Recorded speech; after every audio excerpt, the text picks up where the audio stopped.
ମୋ ନାଁ ଜ୍ଞାନେନ୍ଦ୍ର ମୋହନ ମହାନ୍ତି। ମୁଁ ରାହାଣିଆ पंचायतर प्रमुख एवं जड़े कर्मकर्ता।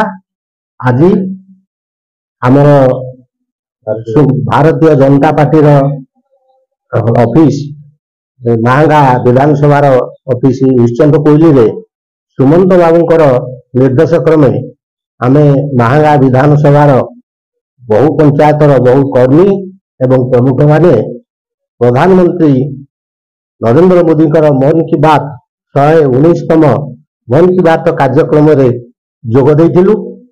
सेई मन की बात रे प्रधानमंत्री यशस्वी प्रधानमंत्री हमर भारतर सफलता एवं जो सैटेलाइट प्रेरण एकाथरे 104 सैटेलाइट पठेइछथि से विषय मध्य तांकर मन की बात रे कथा रखिले एवं ओबेसिटी जे आम भारत वर्ष रे जो शरीर रे मेद वृद्धि होउची से विषय मध्य तांकर मन की बात रे एक उपदेश देले एवं खाद्य रे एवं तेल एवं कार्बोहाइड्रेट खाद्य रे 10% कम करिया पे मध्य से आह्वान दैछथि।